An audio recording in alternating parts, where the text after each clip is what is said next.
الحمد لله حمدا حمدا حتى يرضى، والشكر لله شكرا شكرا حتى يرضى، ثم الصلاة والسلام على النبي المصطفى عليه أفضل الصلاة وأتم التسليم.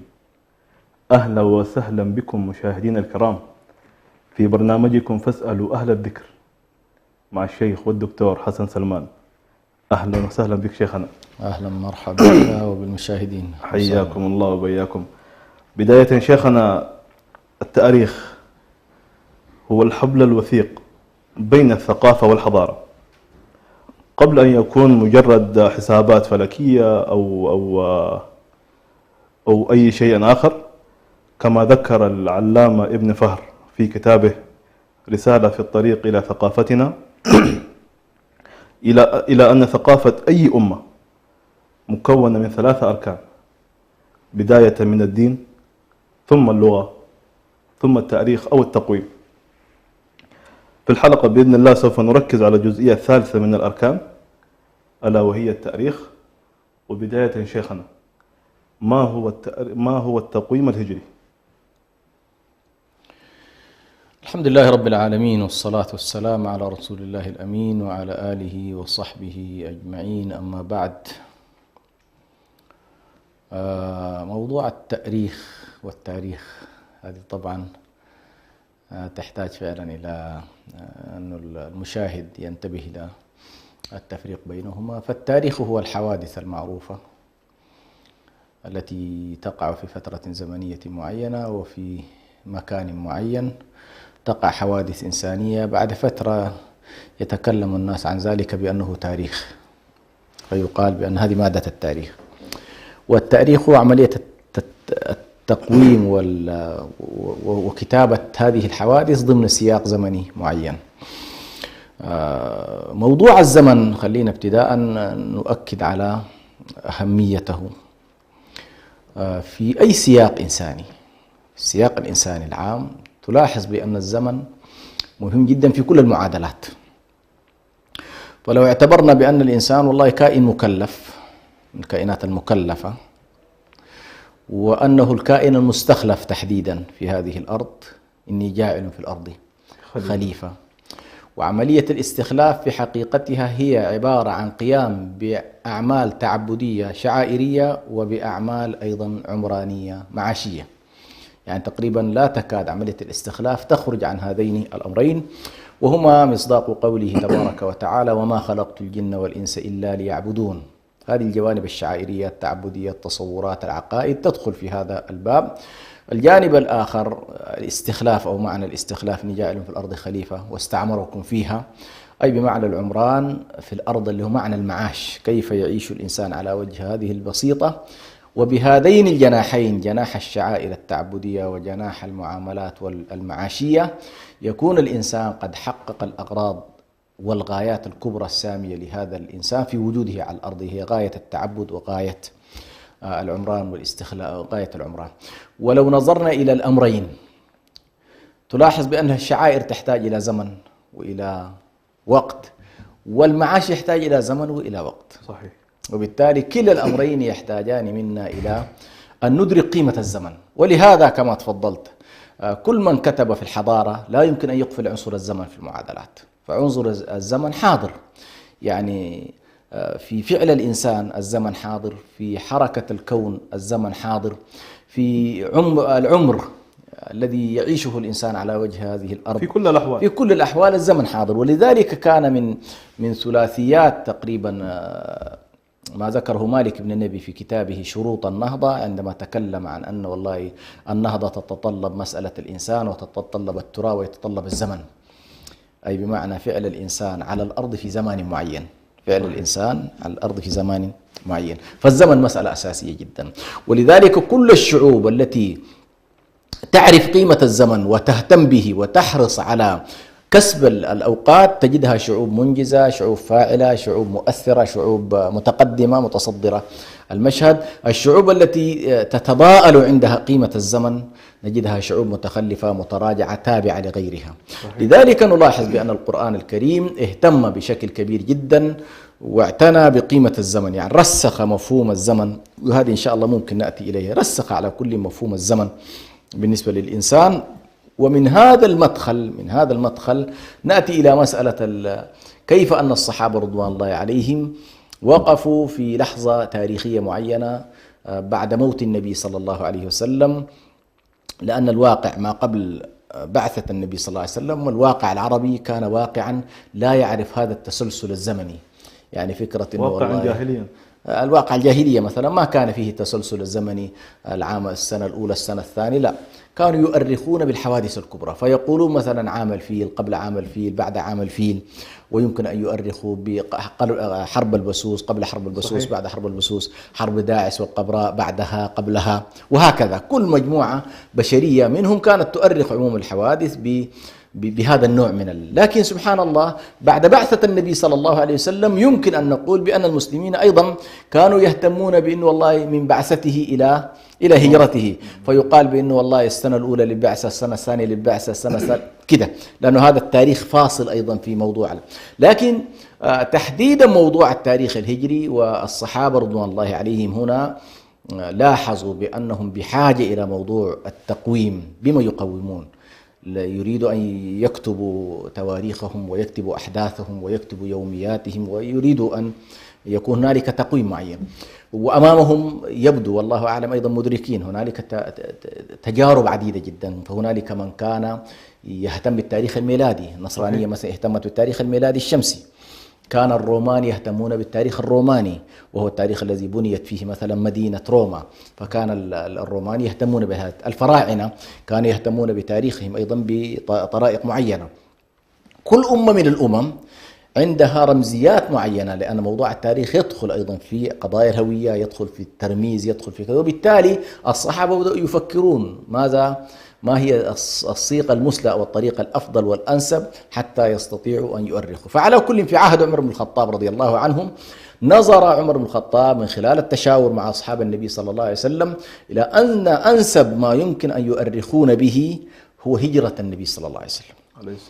هنا أؤكد على شيء واحد، بأن الصحابة لم يكونوا يختلفون في أن الذي سيعتمد عندهم هو التاريخ القمري، هذه لم تكن محل إشكال، يعني ما كانت محل إشكال عندهم، لأنهم يدركون، هذا ممكن نأتي إليه، أن هنالك كل نصوص الشريعة تتجه إلى تقويمها بالجانب الهجري. لكن الصحابة رضي الله عنهم كانوا يريدوا أن يقولوا في التاريخ الهجري من أين يبدأون، فجعلوا نقطة البداية عندهم هي هجرة النبي صلى الله عليه وسلم، هجرة النبي صلى الله عليه وسلم، فجعلوا من تاريخ الهجرة هذه السنة الأولى. طبعا الهجرة كانت في ربيع وليست في محرم بطبيعة الحال، لكن هم يقولوا السنة الهجرية تبدأ من المحرم، لكن هجرة النبي صلى الله عليه وسلم تبدأ كانت من 622 ميلادية، 24 من سبتمبر كانت هذه فكانت في شهر سبتمبر من ناحية الميلادية، ولكن هم قالوا والله نبدأ من لحظة لحظة الهجرة، فجعلوا تاريخ البداية عندهم يؤرخ من هجرة النبي صلى الله عليه وسلم. هنا يأتي السؤال، لماذا أصحاب النبي صلى الله عليه وسلم والله نظروا إلى الهجرة ولم ينظروا إلى غيرها؟ هنالك غزوة بدر يمكن أن يكون بها تاريخ، هنالك الأحزاب، هنالك فتح مكة، أحداث كثيرة جدا، بل يمكن أن يقال ميلاد النبي صلى الله عليه وسلم يكون بداية، يمكن صحيح. أن يقال بعثته عليه الصلاة والسلام يكون البداية، يمكن أن يقال والله تاريخ معراجه، يعني عندنا جملة من، لكن سبحان الله انظر إلى فقه الصحابة رضوان الله عليهم، جعلوا الهجرة النبوية. وهنا كل من يدرس الحضارات يمكن النظر إلى الحضارة الإسلامية وانتقالها من دائرة الدعوة ودائرة الجماعة المستضعفة، الجماعة المطاردة، الأفراد الذين يحملون فكر معين، إلى دائرة الانتقال إلى الدولة، والدولة هي بداية الحضارة بطبيعة الحال. نلاحظ بأنهم اعتبروا لحظة الحضارة أو لحظة البداية في الانتقال من الجماعة إلى الدولة هو المناسب لهذا التاريخ. وهذه مسألة مهمة جدا لابد من استحضارها عند المسلمين، وهو أيضا غياب الدولة عند الناس فيه غياب لكثير من المعاني. ولذلك الصحابة عندما نظروا إلى قيام دولتهم وبداية دولتهم هي بهجرة النبي صلى الله عليه وسلم وإنشائه لدولة في المدينة ومفارقته لحالة الاستضعاف، هنا أدركوا بأنه ستبدأ عملية التحول، ستبدأ بعد ذلك يبدأ الجهاد في سبيل الله، تبدأ عملية الاتصال الخارجي، تبدأ عملية مخاطبة الملوك والرؤساء، تبدأ عملية نشر الدعوة إلى الله من أرضية صلبة وقوية. وبالتالي هذه كانت لعلها الحكمة التي نظر إليها أصحاب النبي صلى الله عليه وسلم فيما يتعلق بموضوع الهجرة النبوية، وجعلها هي التاريخ المناسب وهي نقطة البداية. ولكن بذلك أيضا دخلوا في التاريخ العام الشرعي، وهو عدة الشهور عند الله 12 شهرا في كتاب الله، اللي هي التاريخ القمري. بارك الله فيك شيخنا. قبل أن نتعمق في الأسئلة والموضوع، بما أننا في بداية العام الهجري، حدثنا عن يوم عاشوراء وفضله. يعني لازم نتطرق لهذا اليوم العظيم، وبالذات أنه يعني في بداية محرم وباقي أيام قليلة على ذلك. نعم. موضوع عاشوراء هو الاسم طبعا مأخوذ من العاشر، يعني مثلا تقول عاشر، عاشوراء، تاسع، تاسوعاء، سابع، سابوعاء، فهي على كل مأخوذة من اليوم العاشر في محرم. واليوم العاشر إن شاء الله سيكون تقريبا يوم الاثنين القادم، وهذا هو اليوم الذي أهلك الله فيه فرعون ونجى الله تبارك وتعالى فيه موسى. لا إله إلا الله. هذا يوم عظيم، ويوم فيه طبعا يفرح المؤمنون عبر التاريخ، يعني من تاريخ هلاك فرعون وإلى قيام الساعة كل من يعرف أن أكبر عدو لله تبارك وتعالى وأكبر طاغية في الأرض كان يسوم المصريين سوء العذاب هو فرعون عليه لعين الله المتتالية. واجهه موسى عليه السلام، ونحن نعرف بأن أكبر قصة في القرآن الكريم تكررت في كتاب الله تبارك وتعالى هي قصة موسى وفرعون وقصة بني إسرائيل، أكثر قصة تقريبا. وذلك أيضا لأن نموذج الطغيان والاستبداد قد يكون هو النموذج الذي سيواجه أمة النبي صلى الله عليه وسلم بشكل مستمر. فوجد النبي صلى الله عليه وسلم اليهود طبعا في المدينة المنورة يصومون هذا اليوم، فقال النبي صلى الله عليه وسلم نحن أولى به، يعني النبي صلى الله عليه وسلم أولى بكل الأنبياء. صحيح. إن أولى الناس بإبراهيم الذين اتبعوه وهذا النبي، نفس الكلام يقال إن أولى الناس بموسى هذا النبي. فالنبي صلى الله عليه وسلم لأنه وارث كل التاريخ النبوي، تاريخ الرسالات، تاريخ النبوات، فوارثه النبي صلى الله عليه وسلم، فهو أولى الناس به، أي أقرب الناس نسبا به، أقرب الناس قربا وانتماء إليه هو النبي صلى الله عليه وسلم. وبالتالي هم يلتقون، الأنبياء جميعا يلتقون في هذا الأمر وهو توحيد الله تبارك وتعالى. فلما رأى النبي صلى الله عليه وسلم بأن اليهود يحتفلون بهذا اليوم قال نحن أولى به، ولكن بطريقته عليه الصلاة والسلام.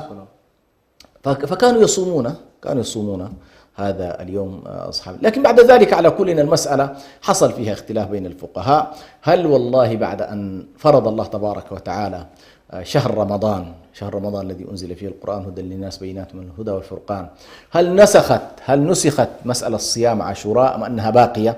هذا قد يكون فيها على كل خلاف، لكن من الفقهاء من يرى أنها باقية ولا علاقة لها بموضوع رمضان، بس كل ما هو مطلوب هو أن الناس تحاول أن تخالف اليهود فيما يتعلق بالكيفية. فإذا كان اليهود يصومون يوما واحدا اللي هو يوم عاشوراء، فإن المسلمين يمكن أن يصوموا يومين أو ثلاث، فيوم قبلها ويوم بعدها. وطبعا أفضل الصيغ في ذلك أن يصوم الإنسان عاشوراء ويصوم تاسعاء ويصوم اليوم الذي بعدها، يعني يصوم 9 و10 و11. يعني يوم عاشوراء لابد الصيام منه.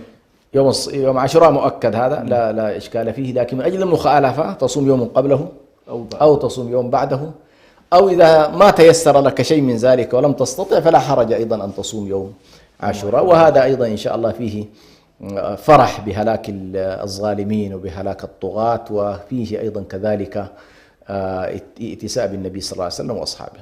بارك الله فيك شيخنا. نعود إلى سياق الحلقة، ننتقل إلى جزئية شيخنا. ما هي القصة أو كيف بدأ التقويم الهجري للمسلمين تحديدا يعني؟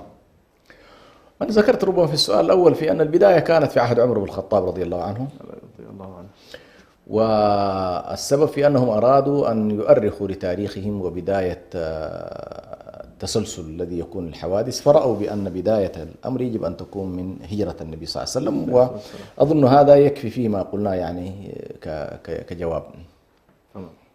ننتقل إلى جزئية ثانية شيخنا، وأوجه الشبه والخلاف بين التقويم الهجري والتقويم الميلادي. فيما يتعلق بالفرق يعني في فرق شكلي فيما يتعلق بالسنة القمرية، أنها أقل من السنة الشمسية بأيام. يعني مثلا في كل 100 سنة شمسية هنالك تقريبا 103 سنة قمرية. لذلك الذين تكلموا في قصة أصحاب الكهف مثلا 300 سنين وازدادوا 9، اعتبروا بأن 300 شمسية و9 قمرية، فمن عدها بالشمسية فيها 300 ومن عدها بالقمرية فيها 309 سنوات. هذا شكلي على كل فيما يتعلق بدوران القمر وطريقة اكتماله. فالسنة القمرية أقل من السنة الشمسية ب11 يوم تقريبا في كل عام. فرق بسيط يعني. هذا الفرق. لكن سبحان الله الشريعة جعلت كلا الأمرين آيات. الله تبارك وتعالى جعل وجعلنا الليل والنهار آيتين، فمحونا آية الليل وجعلنا آية النهار مبصرة لتبتغوا فضلا من ربكم ولتعلموا عدد السنين والحساب. فالله سبحانه وتعالى جعل الشمس آية من آياته وجعلها آية النهار، وجعل القمر آية من آياته وجعله آية الليل.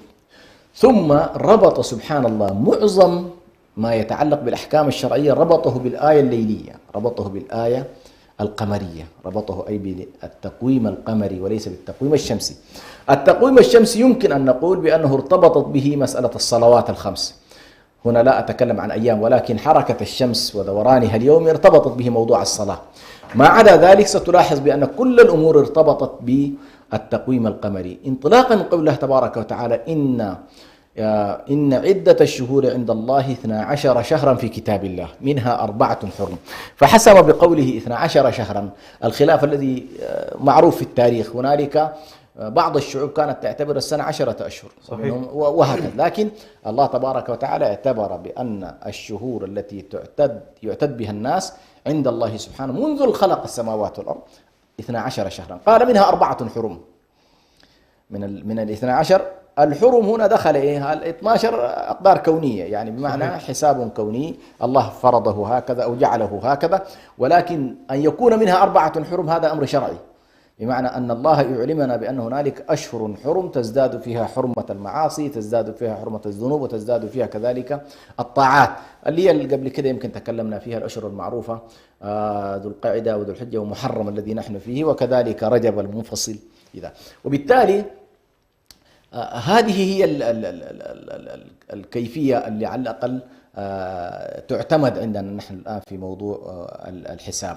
فجعل الله سبحانه وتعالى آيتين، آية الليل وآية النهار، وجعل كلاهما للحساب يعني من حيث، لكن جعل الحساب الديني كله مبني على إيه؟ مبني على الجانب القمري. نحن الآن نصوم بالحساب القمري، نزكي بالحساب القمري، نحج بالحساب أيضا إيه؟ القمري. فكأنما أراد الله تبارك وتعالى لأمة النبي صلى الله عليه وسلم وللأمة المسلمة أن يكون حسابها بهذا الحساب الهجري، وبالتالي هذا نوع من رمزية هذه الأمة ويشكل نوع من وجدانها، وتاريخ الأمة كله تقريبا عرف بهذا التاريخ الهجري. بارك الله فيك شيخنا. سؤال مهم ممكن يتبادر إلى أذهان الكثير: لماذا الاهتمام برأس السنة الميلادية بالتحديد، يعني دون رأس السنة أو بداية السنة الهجرية؟ أنت إذا اعتبرت بأنه والله الأمم عموما تعيش حالات استضعاف وتعيش حالات نهوض واستعلاء، ففي فترة من الفترات تكون الأمة المسلمة تعيش قمة نهضتها وفي قمة نهضتها تعبر عن كل هويتها وترميزاتها وشخوصها وتاريخها، ولا تتساهل حتى في جزئيات وتفاصيل ربما نحن نراها بسيطة، لكن في الفهم الحضاري ليست بسيطة. فمثلا الأمة التي تعتني بتاريخها وتعتني برموزها وتعتني بتقويمها، هذه بلا شك أنها أمة قوية وحاضرة ومؤثرة. نحن الآن للأسف الشديد في ظل الحملة العالمية التي حصلت خلال 100 سنة الماضية، تراجع الدور السياسي للأمة وتقزمت الدول التي تعبر عنها، وسادت هنالك حضارة الآن هي الحضارة المسيحية بشكل عام، الحضارة المسيحية الغالبة. صحيح. التي فرضت نموذجها، فرضت تقويمها، فرضت كذلك حسابها، فرضت على كل ما يتعلق بهويتها ورموزها. وبالتالي نحن في حالة اجتياح كامل تقريبا لكثير من رموزنا، وبالتالي حصلت تنحية للتاريخ الهجري بشكل كبير لا نكاد نشعر به ربما إلا في رمضان والحج، وما عدا ذلك تجد أن الحساب حتى بعض منا لو سألته نحن في أي شهر من الأشهر الهجرية لا يكاد يعرفها. يمكن خالص لو انتبهنا تجد رمضان هو الشهر الذي نحرص أن نعرف فيه ما دخل الشهر أو ما دخل. لكن صحيح. بشكل عام تلاحظ بأنها تقزمت فكرة التاريخ الهجري وسيطرت فكرة التاريخ الميلادي.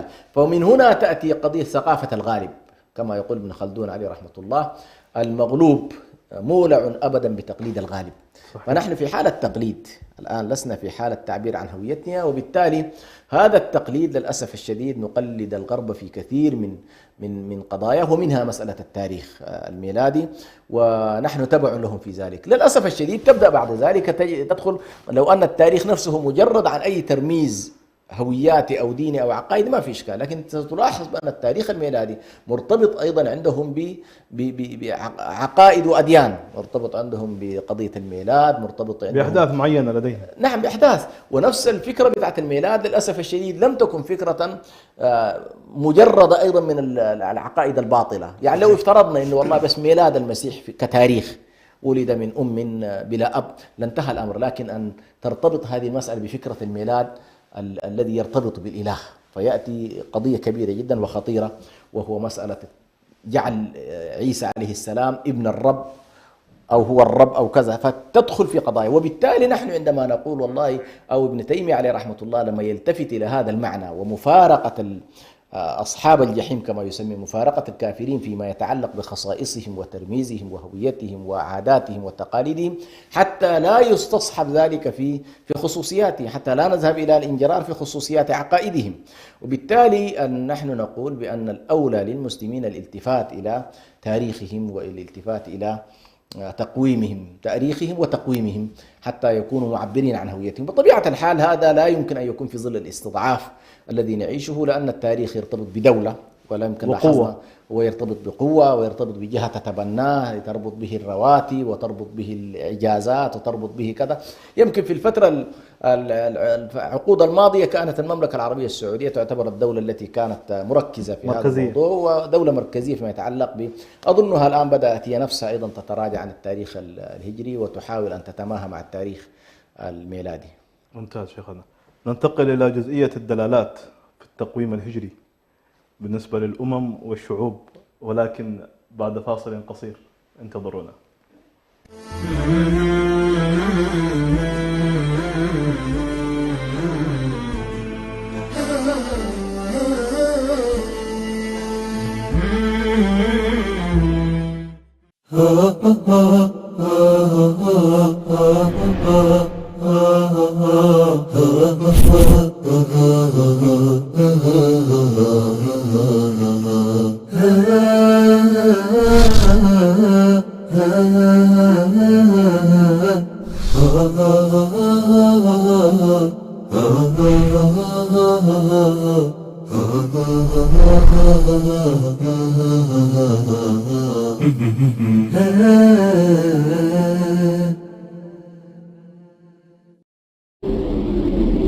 أعزائنا المشاهدين، يمكنكم الآن متابعة بث قناة سلام الفضائية عبر قمر سهيل سات على الترددات التالية: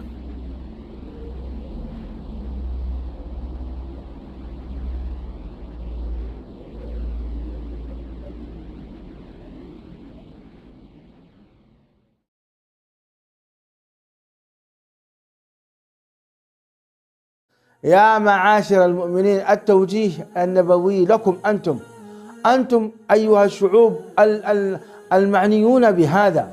فأين القلوب المؤمنة التي تطاطئ رأسها لله سبحانه وتعالى وتتسابق في أوامر الله من الحجاب والعفة والصلاة والصيام والزكاة؟ هذا الفتى خرج إلى رسول الله صلى الله عليه وسلم صادقا مخلصا مدافعا لهذا الدين. هذا هو ديننا وهذه هي رسالة سلام.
عدنا إليكم من جديد. أهلا وسهلا بكم مشاهدينا الكرام.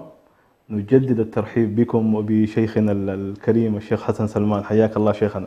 أهلا وسهلا ومرحبا. نستكمل الحديث في السؤال الذي وقفنا به قبل الفاصل، وهو الدلالات في التقويم الهجري بالنسبة للأمم والشعوب، ويا حبذا كمان يعني تعرج على الهجرة النبوية كده بتلخيص جميل. نعم.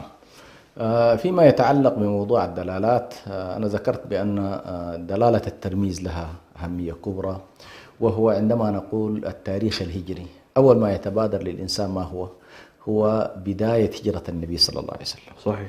فأنت لا يمكن أن تستحضر هذا المعنى إذا أصلا لم تؤرخ بالتاريخ الهجري.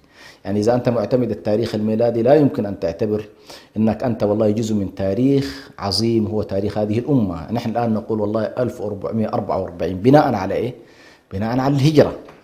لكن لو أننا لم نؤرخ بهذا التاريخ لا يمكن أن نتعرف على أن كم عمر هذه الأمة من تاريخ هجرتها عليه الصلاة والسلام، لأنه ما قبل الهجرة ستضيف فقط 10-13 سنة مثلا. صحيح. لهذه الأمة كعمر من بعثته عليه الصلاة والسلام.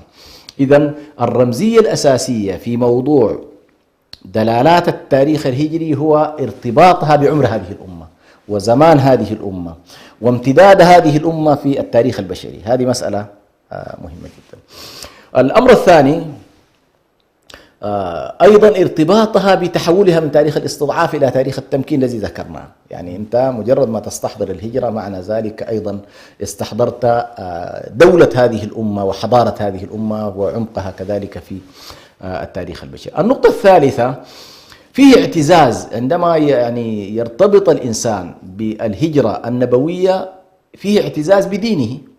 يعني فرق كبير بأنك والله أنت تابع لغيرك وبين أن تكون أنت والله لك تاريخك الخاص. فأيضا موضوع الاعتزاز والتفرد والتميز، وهو يعني الذي حاول على كل شيخ الإسلام ابن تيمية أن يركز عليه في قضية اقتضاء الصراط المستقيم. فالأمة المتميزة والتميز حتى كان سبحان الله الشريعة حرصت عليه حتى في التغيير للقبلة. سيقول السفهاء ما ولاهم عن قبلتهم التي كانوا عليها قل لله المشرق والمغرب. فكانت الأمة حريصة في التشريعات حريصة على أن تكون هذه الأمة متميزة في كل قضية في كل قضايا، بما فيها موضوع القبلة، بما فيها موضوع التاريخ إلى غير ذلك. فالتميز يعطي أيضا نوع من كما يقال فيه جاذبية بالنسبة للآخرين. فهنالك على كل جملة من الدلالات. أضف إلى ذلك النقطة التي ذكرتها في البدايات، ارتباط التاريخ الهجري بكل الأسباب الدينية. فمرتبط بها الصيام، مرتبط بها الصلاة، مرتبط بها الزكاة، مرتبط بها الحج، مرتبط بها العمق الديني نفسه اللي ذكرنا إن عدة الشهور عند الله 12 شهرا في كتاب الله منها 4 حرم ذلك الدين القيم. لاحظ كيف أن مسألة الأشهر ربطها الله سبحانه وتعالى بتسمية المسألة هذه نفسها جزء من إيه؟ جزء من الدين القيم الذي أراده الله سبحانه وتعالى. فنفس قضية الدين تدخل فيها عنصر الزمان وعنصر التقويم. فكل هذه على كل دلالات مهمة جدا فيما يتعلق بالتاريخ الهجري الذي نحن نحرص حقيقة أن يلتفت إليه المسلمون وينظروا إليه. من ضمن الأشياء اللي ممكن كما تفضلت الآن دلالاتها العظيمة قضية أنه والله ارتباط هذا التاريخ بهجرة النبي صلى الله عليه وسلم، والذي نحاول إن شاء الله أن نعطي فيه مؤشرات كبيرة، لأن موضوع الهجرة موضوع طويل يمكن إن شاء الله أن تفرد له حلقات أخرى. لكن خلاصة الأمر أنه لما مر بالنبي صلى الله عليه وسلم حالة الاستضعاف لمدة سنوات عديدة وهو يدعو إلى الله سبحانه وتعالى ويريد أن يخرج قومه من الجاهلية إلى الإسلام ومن الكفر إلى التوحيد، حصل له نوع من الاضطهاد له ولأصحابه. وفقط نحن لما نقول له عليه الصلاة والسلام فقط أن تتصور أنه وعشيرته اللي هو آل بيته عليه الصلاة والسلام مسلمهم وكافرهم أنهم يحاصرون لسنوات في شعب أبي طالب، 3 سنوات تقريبا متتابعة لا يدخل عليهم طعام ولا شراب، وتحاصرهم قريش وتتواثق قريش على محاصرة هذه الفئة من آل بيت رسول الله صلى الله عليه وسلم، فئة قليلة. ثم بقية المسلمين يلاحقون، المستضعفين يعذبون مثل بلال وسمية وياسر وعمار، يعذبون في بطحاء مكة في حرها، وبعضهم يشرد. فكان تشريع الهجرة النبوية من الله، تشريع الهجرة كشريعة وكمنهاج قرر في كتاب الله سبحانه وتعالى وطبقه النبي صلى الله عليه وسلم الذين هاجروا. القرآن الكريم ركز على هذا المفهوم، مفهوم الهجرة، وبالتالي هاجر أصحاب النبي صلى الله عليه وسلم. فكانت أول الهجرة إلى الحبشة الهجرة الأولى والهجرة الثانية، وكانت هجرة أمان، يعني هجرة بحث عن إيه؟ بحث عن الأمان. لم يكن هنالك دولة للمسلمين ولا قوة للمسلمين، ولم تكن هنالك أيضا فكرة لبناء دولة في أرض الحبشة. الصحابة ذهبوا بحيث يحافظوا على وضعهم على أنفسهم هناك. والإشارة التي أشار إليها النبي صلى الله عليه وسلم ليذهبوا إلى هناك قال إن بها ملك لا يظلم عنده أحد وهي أرض صدق. فالنبي صلى الله عليه وسلم ركز على أمرين أساسيين، ركز على مفهوم العدل ومفهوم الصدق في أرض الحبشة، بها ملك لا يظلم عنده وهي أرض صدق. فكما أن اليمن أرض إيمان فإن الحبشة أرض الصدق كما قال النبي صلى الله عليه وسلم. وبالتالي ذهبوا إلى هناك لكن الهجرة الثانية وهي التي يؤرخ بها، الهجرة الأولى والثانية ما أرخ بها، إلى الحبشة لم يؤرخ بها، صحيح. أرخ بهجرة النبي صلى الله عليه وسلم إلى المدينة المنورة وإلى يثرب، في ذلك الوقت كانت تسمى يثرب. سبقت طبعا هذه الهجرة ببحث النبي صلى الله عليه وسلم عن موطن يأويه، عن مكان يبلغ فيه رسالة الله.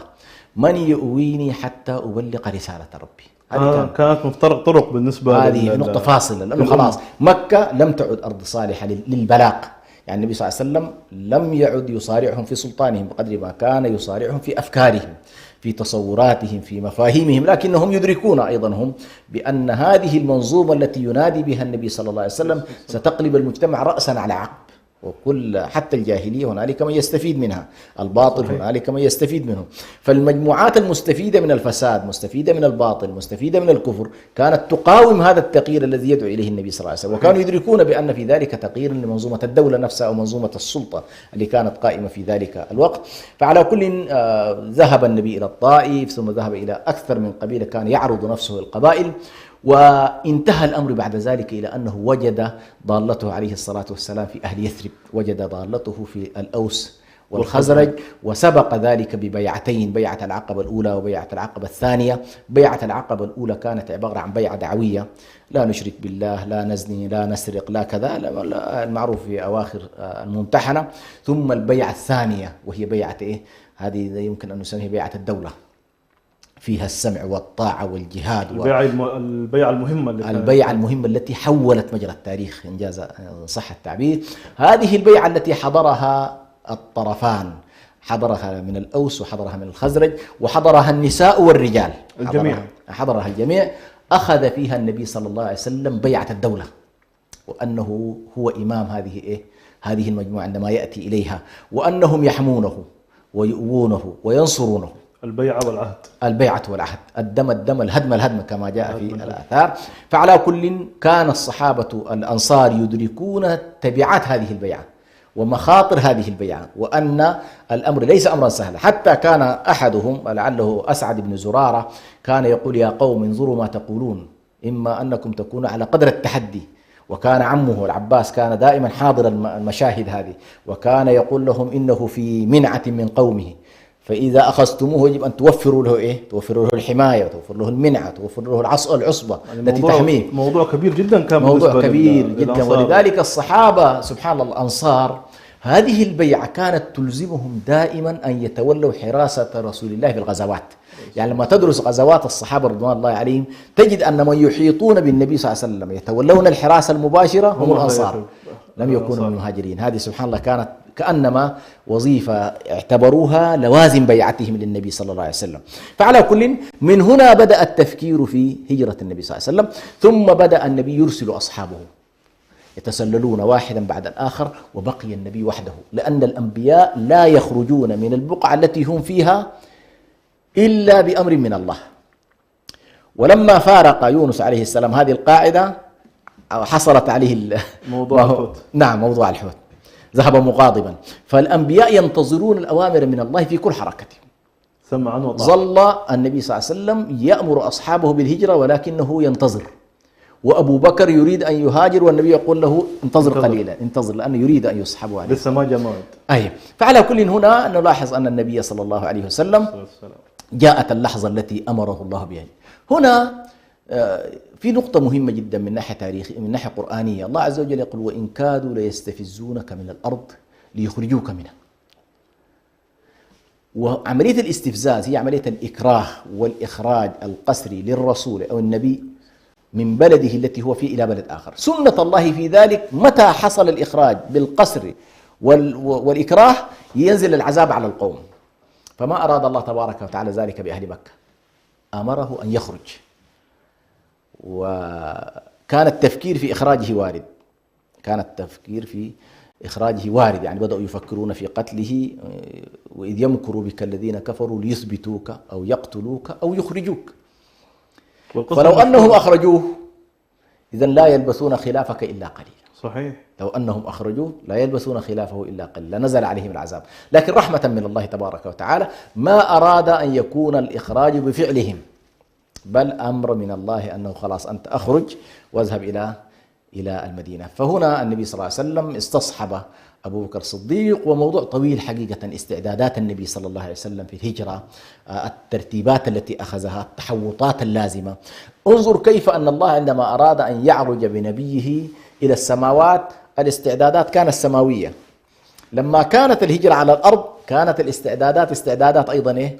أرضية. هيأ له مسألة لابد تهيئة الرواحل، لابد من الخريت اللي هو الذي يعرف الطريق، لابد من المموه، لابد من الرفيق إلى غير ذلك. وعلى كل خرج النبي صلى الله عليه وسلم في تقريبا في ربيع الأول، لعل في منتصفه تقريبا، خرج بصحبة أبو بكر الصديق رضي الله عنه، وموه في الطريق، أخذ طريقا فيه نوع من التضليل والتمويه للتتبع، لأن قريش رصدت 100 ناقة لمن يأتي بالنبي صلى الله عليه وسلم حيا أو ميتا. صحيح. والناس كانوا يبحثون والكل يريد أن يفوز بذلك، ومنهم سراقة طبعا الشخصية المعروفة التي لحقت بالنبي صلى الله عليه وسلم، ورأى آيات الله في ذلك، حيث رأى أن فرسه تقوس في الرمال، كلما أراد أن يقترب من النبي صلى الله عليه وسلم إذا به تنزل عليه الآية من الله عز وجل. فأخيرا وعده النبي صلى الله عليه وسلم بسواري كسرى وقيصر: أما تحب أن يكون لك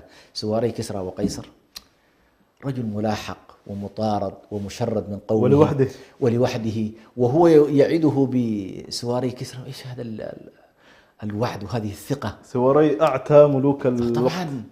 وهذا الصحابي تصور بأنه عاش طيلة هذه الفترة وتسلم ذلك، لا، عاش على الإسلام، دخل في الإسلام، ولكنه انتظر إلى خلافة عمر. ولما حصلت الأسورة ففعلا كان ذلك له رضي الله عنه.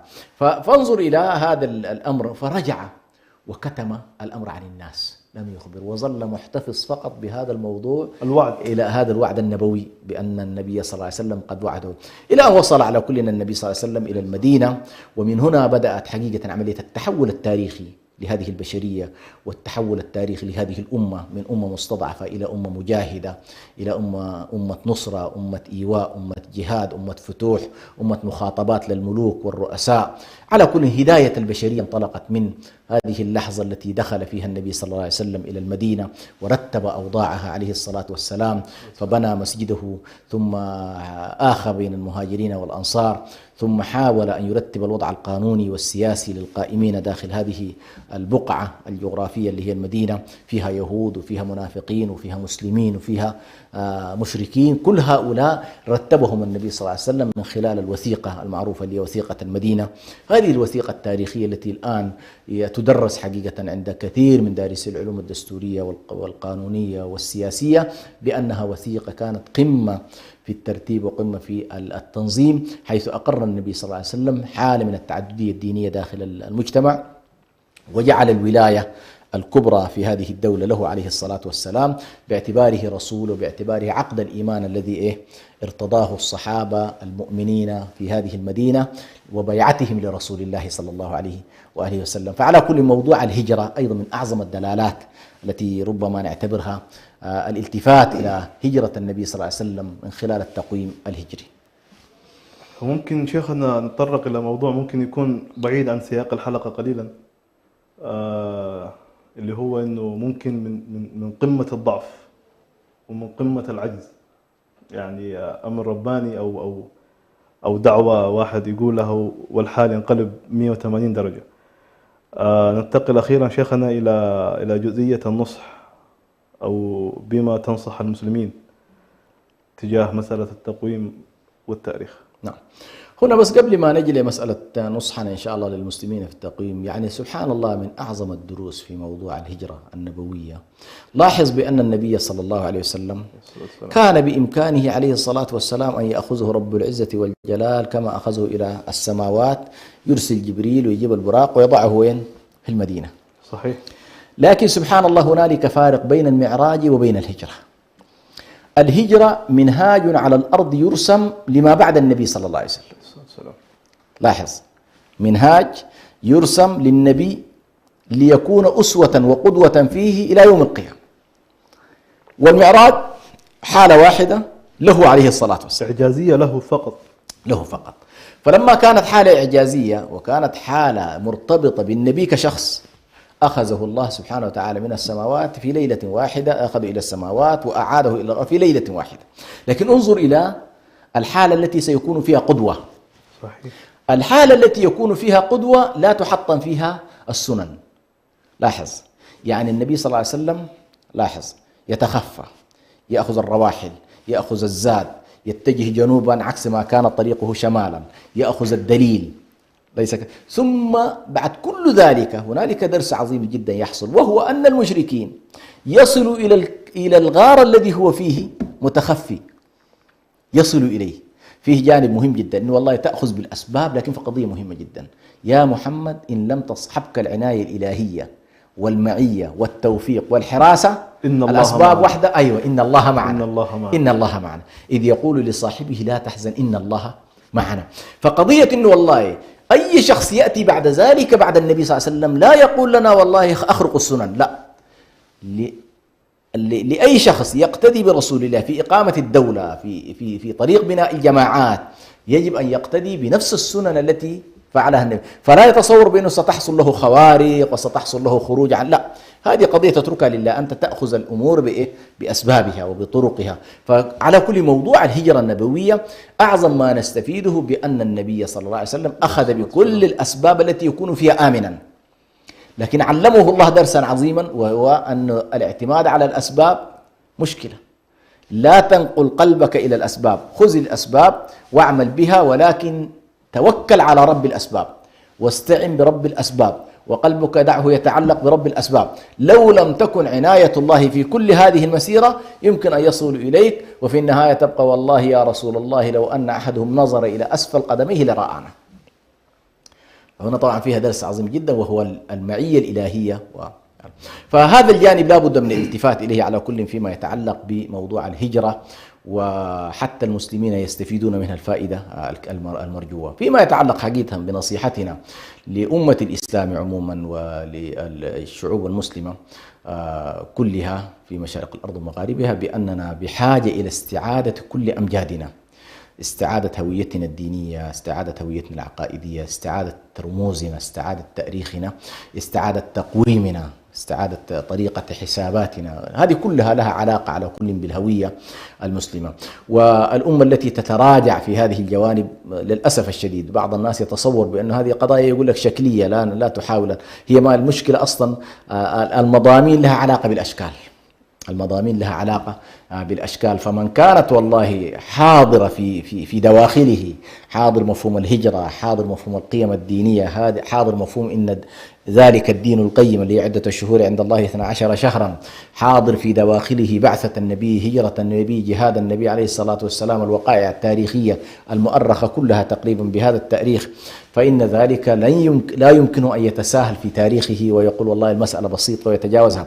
فعلى كل المسألة تحتاج إلى أن ننشرها ابتداء كثقافة عامة حتى يستطيع الناس في البدايات على الأقل، خلي والله أنت وأسرتك وأطفالك يتعلمون في كل بداية شهر بأن الشهر أهل، وأنك أنت والله الآن في بدايته، في أواسطه، في نهايته. لابد أن تكون هذه ثقافة ثقافة معروف عند الناس إنه والله هذا هو الشهر الفلاني، ونحفز أبناءنا ذلك أيضا. خلي ما هي الشهور يا ولدي، ما هي الشهور القمرية التي نحسب بها؟ تجد الشاب مثلا حافظ يناير، فبراير، مارس، ابريل، مايو، يونيو كذا، لكنه ما يحفظ محرم، ايوه ما يحفظ محرم وصفر وربيع الاول، ربيع الثاني، جماد الاول، ما يحفظ هذا.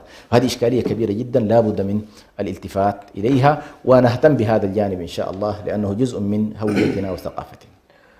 الى هنا مشاهدينا الكرام نكون قد وصلنا الى نهايه هذه الحلقه.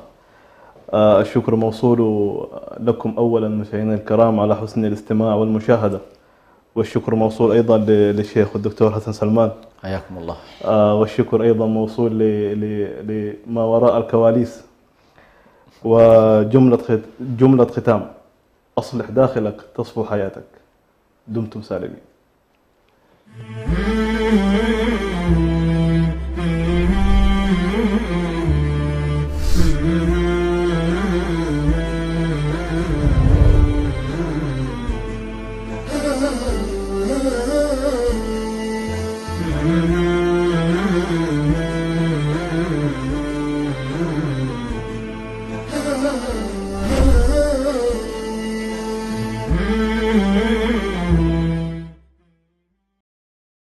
oh, oh, oh.